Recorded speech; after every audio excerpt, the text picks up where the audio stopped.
Welcome to my channel exam तैयारी। Subscribe and press bell icon. Hello friends, कैसे हैं आप लोग। हम लोग अपना आज देखेंगे अभिप्रेरणा का तीसरा वीडियो। इससे पहले मैंने 2 वीडियो बनाए हैं जिसमें मैंने आपको अभिप्रेरणा क्या है यानी कि मोटिवेशन क्या है और मोटिवेशन साइकिल क्या है, अभिप्रेरणा चक्र क्या है वो बताया है। आज हम अपने वीडियो में देखेंगे अभिप्रेरणा के सिद्धांत यानी कि थ्योरीज ऑफ मोटिवेशन, और साथ में देखेंगे जो प्रेरक होते हैं यानी कि मोटिव्स होते हैं जो कि अभिप्रेरणा को उत्पन्न करते हैं, वो कितने प्रकार के होते हैं वो जानना भी ज़रूरी है। तो ये 2 टॉपिक्स को हम आज अपने वीडियो में देखेंगे। सबसे पहले देखते हैं अभिप्रेरणा के सिद्धांत, थ्योरीज ऑफ मोटिवेशन। ठीक है, तो सब अलग अलग मनोवैज्ञानिकों ने क्या है, अलग अलग तरह की थ्योरी दी। ठीक है, उन्होंने अपने अपने मत में थ्योरी दी, लेकिन जो कुछ इम्पॉर्टेंट थ्योरी हैं उन्हीं का डिस्कशन हम करेंगे। और सबसे ज़्यादा इम्पॉर्टेंट थ्योरी जो है आज की डेट में वो है हमारी आवश्यकता पदानुक्रम सिद्धांत। इसको मांग का सिद्धांत भी कहते हैं और इंग्लिश में इसको कहते हैं हायरार्की थ्योरी ऑफ नीड्स, या शॉर्ट में हम नीड थ्योरी कहते हैं। अब ये थ्योरी जो है वो सबसे ज़्यादा पॉपुलर है और सबसे ज़्यादा जो प्रसिद्ध है। क्योंकि इस थ्योरी में क्या है, उन्होंने सारे ही एस्पेक्ट्स को रखने की कोशिश की जो जो भी व्यक्ति को क्या है अभिप्रेरणा देते हैं या मोटिवेट करते हैं। ठीक है, और इसके बाद कुछ थ्योरी हम देखेंगे। उन्होंने क्या किया, उन्होंने एक सिंगल एस्पेक्ट को, या किसी ने 2 एस्पेक्ट्स को, 2 फैक्टर्स को लिया, इसलिए वो उतने फेमस नहीं है जितनी ये थ्योरी फेमस है। क्योंकि इसमें मोस्टली एक मनुष्य की जितने भी प्रेरक होते हैं उन सभी को लेने की कोशिश की गई। तो क्या है आवश्यकता पदानुक्रम सिद्धांत। अब देखिए, आपको नाम से पता चल रहा होगा, आवश्यकता यानी मनुष्य की जो नीड होती है उसको एक क्रम में उन्होंने, ये थ्योरी जो है अब्राहम मास्लो ने दी थी। तो इन्होंने क्या किया कि इन्होंने मनुष्य की जितनी भी आवश्यकताएं हैं उनका एक फ्लो चार्ट बना दिया, एक पिरामिड बना दिया। ठीक है, जिसमें उन्होंने अलग अलग स्तर बना दिए कि कौन सी आवश्यकता मनुष्य पहले पूरा करता है। उन आवश्यकताओं को पूरा करने के लिए पहले वो मोटिवेट होता है या अभिप्रेरित होता है। तो उन्होंने एक पदानुक्रम बनाया, यानी कि एक पदों का अलग अलग स्टेप्स का क्रम बना दिया, इसलिए इसको हायरार्की थ्योरी ऑफ नीड्स कहते हैं। ठीक है, हायरार्की दी उन्होंने नीड्स की। यह सबसे प्रसिद्ध और प्रभावशाली सिद्धांतों में से एक माना जाता है और यह सिद्धांत मनोवैज्ञानिक अब्राहम मास्लो ने दिया था। ठीक है, तो ये इंपॉर्टेंट है। इन्होंने ये सिद्धांत सबसे पहली बार 1940 में दिया था, कुछ लोग 1943 कहते हैं। ठीक है, अब इन्होंने क्या किया कि शुरुआत में इन्होंने अपने सिद्धांत में 5 जो पिरामिड दिया है, उन्होंने 5 स्तर दिए उसमें। ठीक है, बाद में इन्होंने 3 स्तर और ऐड कर दिए थे। ठीक है, लेकिन शुरुआत में 5 स्तर दिए गए थे और वही इनके जो है ज़्यादा फेमस हैं। मास्लो ने इस सिद्धांत को एक पदानुक्रम त्रिकोण के रूप में प्रदर्शित किया। त्रिकोण यानी कि एक ट्रायंगल उन्होंने पिरामिड बना के बताया, उसमें अलग अलग लेयर्स बताई। अभी हम चित्र में देखेंगे तब आपको समझ में आएगा। इस सिद्धांत के अनुसार मनुष्य का व्यवहार उसकी आवश्यकताओं से प्रेरित होता है, यानी कि मेनली उन्होंने, क्योंकि इनकी सिद्धांत का नाम भी है आवश्यकता पदानुक्रम सिद्धांत, तो इन्होंने मेनली किस पे जोर दिया है, आवश्यकता पर। उनका मानना था कि मनुष्य की जितनी भी आवश्यकताएं होती हैं वो ही उन्हें प्रेरित करती हैं, वो ही उन्हें मोटिवेट करती हैं। मैस्लो ने आवश्यकताओं को एक विशेष क्रम निम्न से उच्च की ओर प्रस्तुत किया। तो उन्होंने जो ये त्रिकोण पिरामिड दिया उसमें उन्होंने क्या किया कि निम्न स्तर की आवश्यकताओं से उच्च स्तर की आवश्यकता की ओर गए हैं, यानी कि सबसे नीचे उन्होंने निम्न स्तर को बताया, फिर उससे ऊपर की स्तर पे उससे ऊपर की जो आवश्यकता है उसको बताया, यानी कि बेसिक नीड से शुरू करते हुए उन्होंने सेकेंडरी नीड पर वो गए हैं। उनके अनुसार मनुष्य जब तक एक स्तर की आवश्यकता की पूर्ति नहीं कर लेता है, दूसरे स्तर की आवश्यकता की पूर्ति की ओर नहीं बढ़ता है। अब ये बहुत इंपॉर्टेंट बात है, क्योंकि उन्होंने एक पिरामिड दिया पूरी जितनी भी आवश्यकता है उनका। तो उनका मानना था कि मनुष्य की जब तक बेसिक नीड जो होती है, यानी निम्न स्तर की आवश्यकता या एक स्तर की आवश्यकता पूरी नहीं होगी, तब तक वह दूसरे स्तर पे नहीं पहुंचेगा। यानी कि जैसे कि फर्स्ट स्तर हमारा है, स्तर है हमारा मौलिक आवश्यकताएं, बेसिक नीड, या इसको शारीरिक आवश्यकताएं भी कहते हैं। ठीक है, जो हमारे शरीर से जुड़ी हुई हैं, जैसे कि हमारे भूख लगना, प्यास लगना, है ना, हमें एक शेल्टर चाहिए, कहीं रहने के लिए आवास चाहिए, हम नींद आना, ये सब जो है हमारी बेसिक नीड है, ठीक है। खाना, रोटी, कपड़ा, मकान जिसको हम लोग कहते हैं। तो उनका कहना था कि जब तक हमारी जो मौलिक आवश्यकताएं होती है या एक निचले स्तर की आवश्यकता पूरी नहीं होती, तब तक हम आगे वाले स्तर के लिए प्रेरित नहीं होते हैं। लेकिन बाद में हम देखेंगे कि क्या हुआ कि ऐसा ज़रूरी हमेशा 100% ये सही नहीं है। कभी कभी एक इंसान जो होता है उसकी खुद की बेसिक नीड पूरी नहीं होती है, फिर भी वो आगे के स्तर के लिए प्रेरित हो जाता है, दूसरों की हेल्प करने के लिए प्रेरित हो जाता है, ठीक है। तो ये इसके कुछ ड्रॉबैक्स थे, क्रिटिक्स थे, लेकिन उन्हें हम बाद में देखते हैं। पहले हम देखते हैं ये सारे स्तर को। तो आप अगर स्तर देखेंगे तो देखिए 5 स्तर दिए उन्होंने। सबसे पहला स्तर था मौलिक आवश्यकताएं, ठीक है, बेसिक नीड्स कह सकते हैं या फिजियोलॉजिकल नीड्स यानी कि शारीरिक आवश्यकताएं। दूसरा स्तर था सुरक्षा की आवश्यकता, सेफ्टी नीड। तीसरा स्तर था सामाजिक आवश्यकता, सोशल नीड। चौथा था आत्मसम्मान यानी सेल्फ एस्टीम नीड। और लास्ट स्तर था आत्मसिद्धि आवश्यकता यानी कि सेल्फ एक्चुअलाइजेशन नीड। तो ये इन्होंने 5 स्तर दिए थे। इसमें से जो ये 3 नीचे के 3 स्तर थे वो क्या थे, मूल या प्रधान आवश्यकताएं हैं, यानी प्राइमरी नीड्स हैं। ये तो होनी ही चाहिए, मनुष्य इनके लिए प्रेरित होता ही होता है। बाकी जो बाद की 2 आवश्यकताएं हैं ये गौण आवश्यकताओं में आती है, यानी सेकेंडरी नीड्स में आती हैं। इसमें यहाँ तक जो है यहाँ तक तो लोग पहुँच जाते हैं, लेकिन ये लास्ट वाला जो होता है इसके लिए बहुत ही कम लोग प्रेरित होते हैं, बहुत ही कम लोग, ठीक है। तो आइए समझते हैं इन 5 स्तरों को। सबसे पहला स्तर है हमारा मौलिक या शारीरिक आवश्यकताएं, बेसिक या फिजियोलॉजिकल नीड। तो नाम से आपको पता चल रहा है हमारी मौलिक आवश्यकताएं क्या है, रोटी, कपड़ा, मकान, है ना। या शारीरिक अवस्थाएं हमारी शरीर से जुड़ी हुई आवश्यकता क्या है, भूख लगना, प्यास, नींद, कपड़ा, घर, काम, क्रोध, ये सारी चीज़ें जो हैं वो भी इसी के अंदर आती हैं।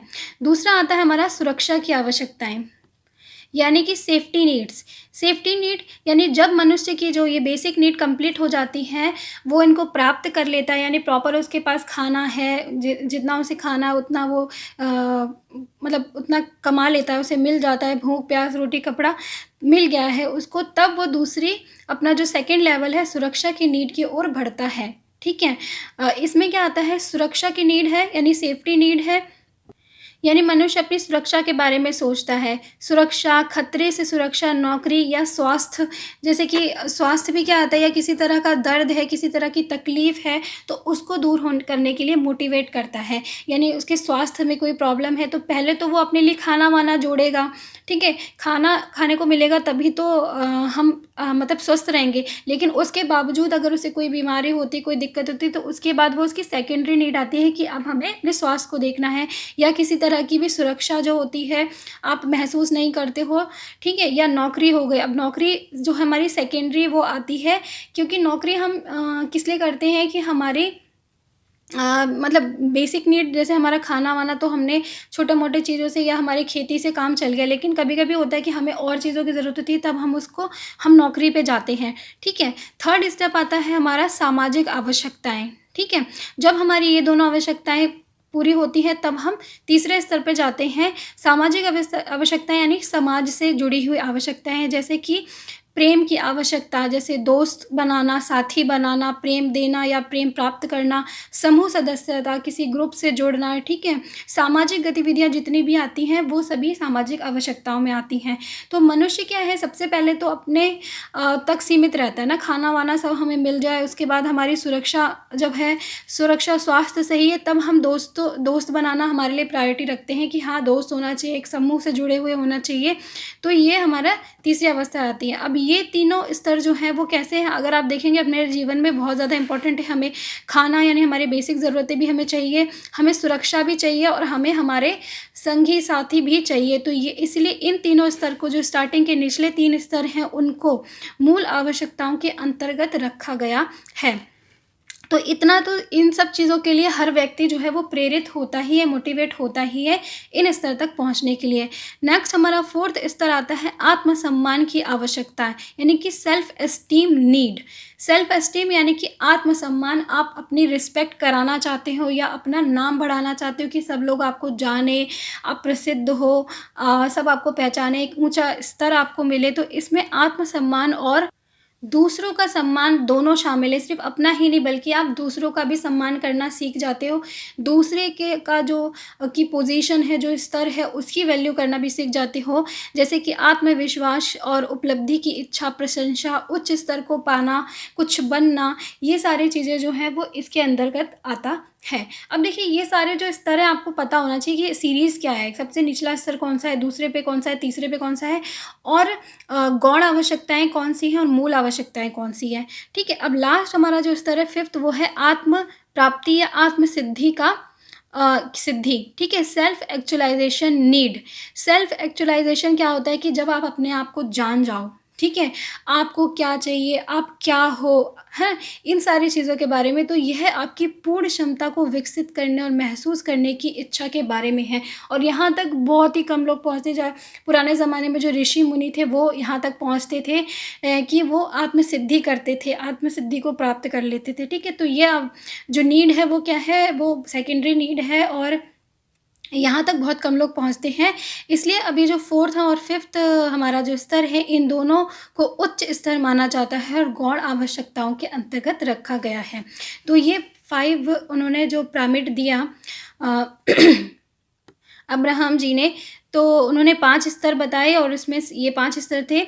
मनुष्य अपनी आवश्यकताओं की पूर्ति किसी क्रम विशेष में करते हैं, ये बात पूर्णतः सही नहीं है। तो अब इन्होंने जो ये स्तर दिया अब्राहम जी ने, तो उसका क्या था, उन्होंने स्ट्रिक्टली इस बात को बोला कि मनुष्य जो है वो एक स्तर को जब पूर्ण कर लेता है, प्राप्त कर लेता है, तभी वो दूसरे स्तर पे बढ़ने के लिए मोटिवेट होता है या प्रेरित होता है। ठीक है, लेकिन ऐसा ज़रूरी नहीं है। ठीक है, बहुत बार ऐसा देखा गया है कि जो कुछ लोग होते हैं वो खुद गरीब हैं, उनको कल की रोटी मिलेगी नहीं मिलेगी ये नहीं पता है, लेकिन फिर भी वो लोगों की सहायता करने के लिए, मदद करने के लिए तैयार रहते हैं। ठीक है, तो ये जो बात है कि एक स्तर से व्यक्ति छोड़ के दूसरे स्तर जब पूरा होगा तभी दूसरे स्तर पर जाएगा, तो ये चीज़ सही नहीं है। दूसरों की सुरक्षा करने के लिए तैयार रहते हैं, यानी कि सेकेंड स्टेज या थर्ड स्टेज पे पहुंच सकते हैं। इसलिए ये थोड़ा सा ड्रॉबैक है जिसके लिए इनको क्रिटिसाइज़ किया गया, वरना ओवरऑल ये बहुत अच्छी थ्योरी थी, इसीलिए ये बहुत ज़्यादा पॉपुलर थ्योरी है।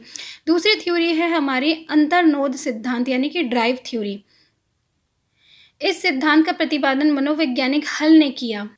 तो ये थ्योरी हल ने दी है और इस सिद्धांत के अनुसार, क्योंकि इसका नाम है अंतर्नोद सिद्धांत, तो उन्होंने अंतर्नोद यानी कि ड्राइव को महत्व दिया। इस सिद्धांत के अनुसार मनुष्य की शारीरिक आवश्यकताएं होती हैं, जब ये आवश्यकताएं पूरी नहीं होती है तो तनाव उत्पन्न होता है। यानी कुछ शारीरिक हमारी आवश्यकताएं होती हैं, यानी कि भूख, प्यास, रोटी, है ना, तो वो जब पूरी नहीं होती तो मनुष्य के अंदर तनाव उत्पन्न होता है।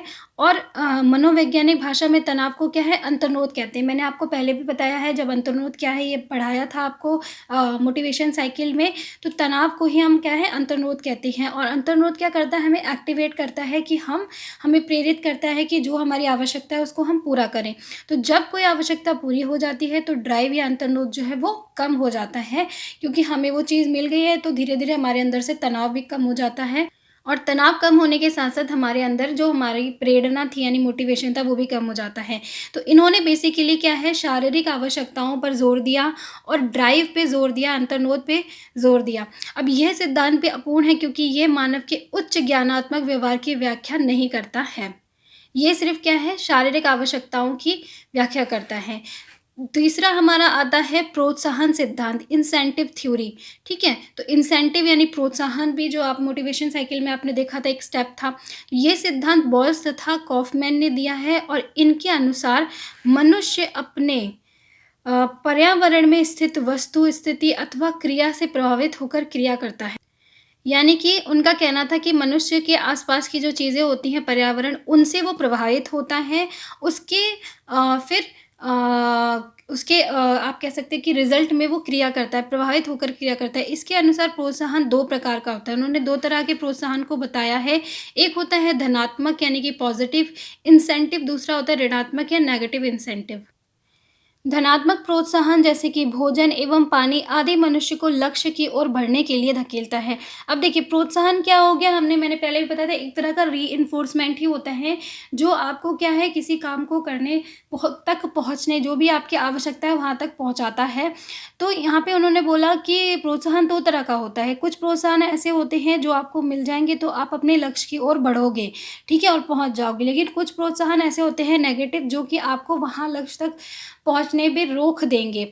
जैसे कि हो गया हमारा पॉज़िटिव में, जैसे भोजन या पानी अगर मनुष्य को मिल जाता है, ऐसे प्रोत्साहन मनुष्य को देते हैं तो उसकी भूख शांत हो जाती है, उसकी आवश्यकता पूरी हो जाती है। लेकिन ऋणात्मक प्रोत्साहन जैसे कि दंड या बिजली का झटका जब लगता है तो मनुष्य वहाँ से दूर हो जाता है। जैसे अगर उसका लक्ष्य है कि मुझे इस काम को करना है, लेकिन उस काम के करते बीच में उसने कुछ गलत बोल दिया, गलत कर दिया, तो उसको दंड दे दिया, तो वहाँ पे वो क्या हो जाएगा, रुक जाएगा, थोड़ा-सा डीमोटिवेट हो जाएगा कि नहीं अब मुझे नहीं करना है।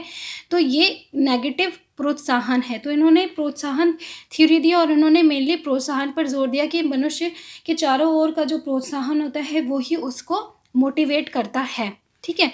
नेक्स्ट थ्योरी है मूल प्रवृत्ति का सिद्धांत। देखिए मेनली आपको ये जो सिद्धांत है किसने दिए हैं और मेनली उन्होंने किस एक पॉइंट को लेकर दिए हैं वो आपको बताना है, ठीक है। तो नेक्स्ट है हमारा मूल प्रवृत्ति का सिद्धांत, इंस्टिंक्ट थ्योरी।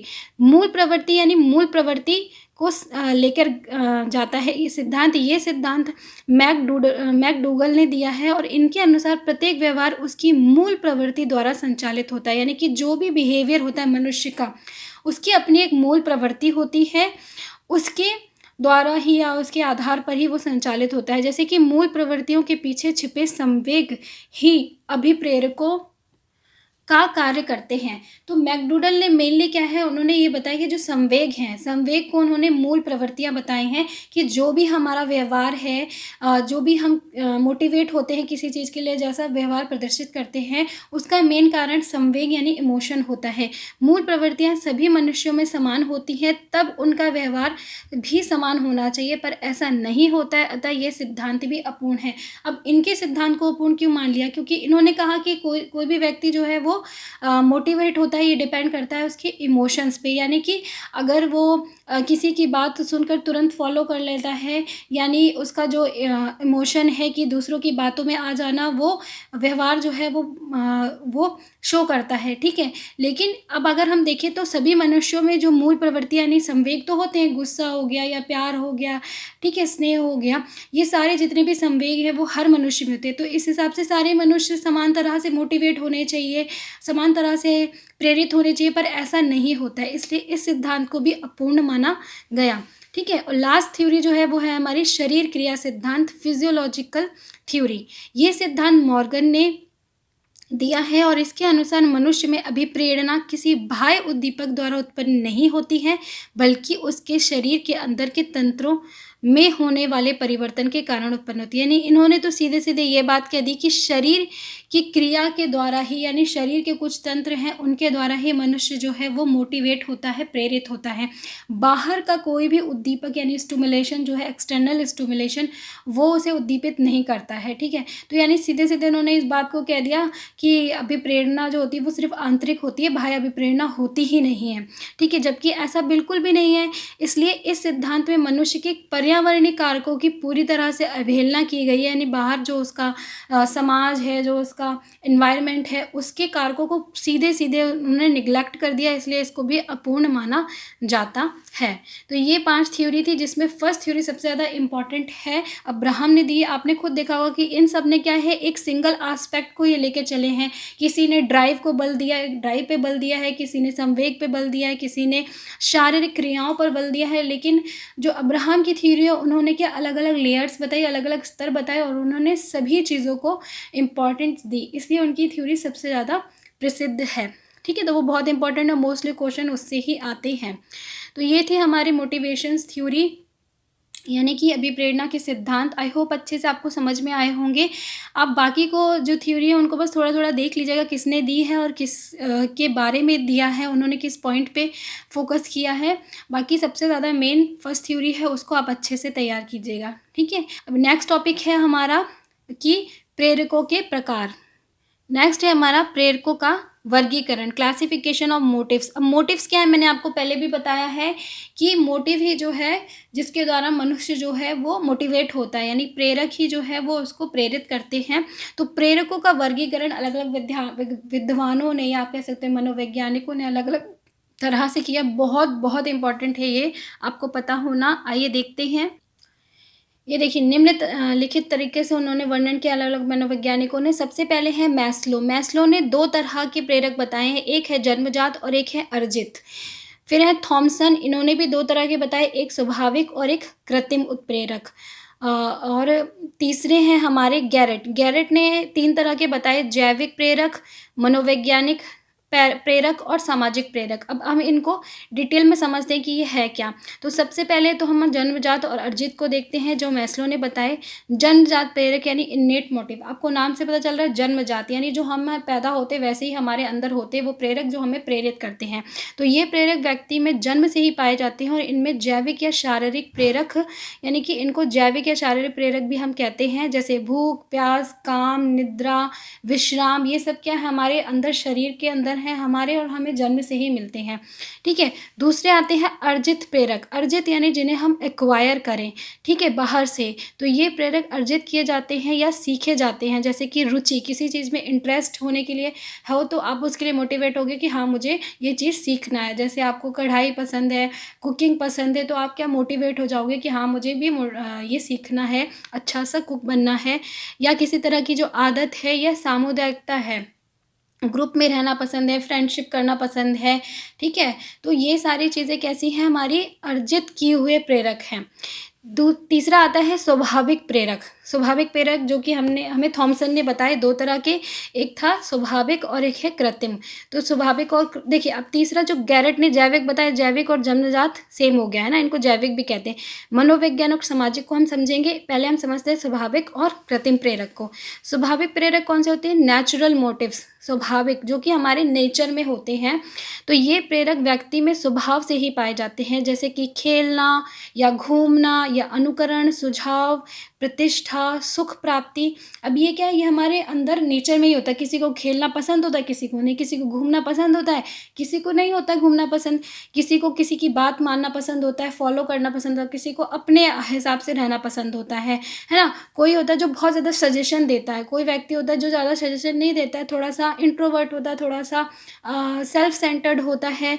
किसी को बहुत ज़्यादा पॉपुलर होना पसंद होता है, किसी को मतलब आराम से रहना पसंद होता है, ज़्यादा ये सब पसंद नहीं होता है, नाम शोहरत। तो ये सारी चीज़ें कि हमारे व्यवहार में होती है। तो इस तरह के जो प्रेरक होते हैं वो स्वाभाविक प्रेरक कहलाते हैं, ठीक है। तो इन या फिर आप कह सकते हैं ये स्वाभाविक प्रेरणा या फिर नेचुरल मोटिवेशन भी कहलाती है, ठीक है।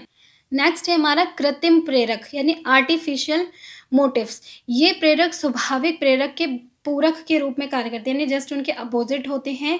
ये आर्टिफिशियल होते हैं और व्यक्ति के कार्य या व्यवहार को नियंत्रित और प्रोत्साहित करते हैं, जैसे कि दंड, प्रशंसा, पुरस्कार, सहयोग या व्यक्तिगत और सामूहिक कार्य की प्रेरणा। ये सारी चीज़ें क्या है, मनुष्य के व्यवहार में चेंज ला देते हैं, ठीक है। तो ये इसलिए कृत्रिम होते हैं, यानी कि अगर मान लिया कोई व्यक्ति है जिसको दोस्ती करना या घूमना बहुत पसंद है, ठीक है, मान लिया, लेकिन अगर उसके माता पिता डांटते रहते हैं हमेशा उसके घूमने पर, या दंड देते रहते हैं कि तुम बड़ा लेट आए, तुम बहुत घूमने जाते, तो धीरे धीरे क्या होगा कि अब वो ये प्रेरक शांत हो जाएंगे, कम हो जाएंगे, और उसको फिर क्या कर देंगे कि वो उस चीज़ के लिए मोटिवेट नहीं होगा, ठीक है। तो ये प्रेरक जो होते हैं वो कैसे होते हैं, उसके व्यवहार को नियंत्रित कर सकते हैं या तो प्रोत्साहित कर सकते हैं। अगर हम उन्हें पुरस्कार देंगे तो वो प्रोत्साहित हो जाएंगे, लेकिन दंड देंगे तो नियंत्रित हो जाएंगे। तो ये कृत्रिम में प्रेरक कहलाते हैं। ये उसके नेचर में नहीं होते, बल्कि बाहर से कृत्रिम रूप से उसके व्यवहार को बदल देते हैं। नेक्स्ट है हमारा मनोवैज्ञानिक प्रेरक, साइकोलॉजिकल मोटिव्स। ये प्रेरक प्रबल मनोवैज्ञानिक दशाओं के कारण उत्पन्न होते हैं। ये किसके, मनोवैज्ञानिक दशाओं के कारण, वो भी जब प्रबल होंगी तब उत्पन्न होते हैं। गैरेट ने इनके अंतर्गत संवेगों को स्थान दिया है। तो मनोवैज्ञानिक दशाएं कौन सी होगी, संवेग, हमारे इमोशंस जो होते हैं उनके हिसाब से ये उत्पन्न होते हैं, और इसे गैरेट ने दिया है। तो इन्होंने संवेग पर बल दिया है, जैसे कि क्रोध या भय या प्रेम या दुख या आनंद, ये सब हमारे मनोवैज्ञानिक प्रेरक होते हैं। और लास्ट है हमारा सामाजिक प्रेरक, सोशल मोटिव्स। ये प्रेरक सामाजिक आदर्शों, स्थितियों, संबंधों आदि के कारण उत्पन्न होते हैं और व्यक्ति के व्यवहार पर बहुत प्रभाव डालते हैं, जैसे कि आत्मसुरक्षा, आत्मसम्मान, जिज्ञासा, प्रदर्शन, रचनात्मक। ये सारे हमारे सामाजिक प्रेरक, यानी कि समाज से जुड़े हुए। हम समाज में नाम कमाना चाहते हैं, हम समाज में अपना अच्छा नाम दिखाना चाहते हैं, ठीक है, या हमारी कुछ जिज्ञासा है, कुछ प्रदर्शन करना चाहते हैं, तो ये सारे हमारे सामाजिक प्रेरक होते हैं। तो ये प्रेरक के टाइप थे, जिसमें कि हमारे जो कृत्रिम प्रेरक, स्वाभाविक प्रेरक हो गया, और जो हमारा जैविक प्रेरक हो गया, और जो हमारा अर्जित प्रेरक हो गया। ये बहुत ज़्यादा इंपॉर्टेंट है, ठीक है। ये ऊपर के जो है नहीं, मैस्लो थॉमसन के द्वारा दिए गए बहुत ज़्यादा इंपॉर्टेंट है। बाकी तो आपको, बाकी ये 2 और बचते हैं, इनको भी आप जान लीजिए बस, ठीक है। तो आज के वीडियो में इतना ही। हमने देखा कि कौन कौन सी थ्योरी है मोटिवेशंस की, और प्रेरक के क्लासिफिकेशन, यानी प्रेरक कितने प्रकार के होते हैं, उनका वर्गीकरण। तो दोनों ही टॉपिक बहुत इंपॉर्टेंट है, और आई होप आपको अच्छे समझ में भी आया होगा अच्छे से। मैंने थोड़ा जल्दी जल्दी बोलती हूँ, क्योंकि वीडियो फिर लंबे हो जाते हैं और फिर अलग अलग पार्ट बनाने में भी अच्छा नहीं लगता है, इसलिए, ठीक है। तो वीडियो को प्लीज़ लाइक कीजिएगा, मुझे अच्छा लगेगा। और मिलती हूँ फिर नेक्स्ट वीडियो में इसके नेक्स्ट पार्ट के साथ। अभी मोटिवेशन ख़त्म नहीं हुआ है, ठीक है। Bye bye.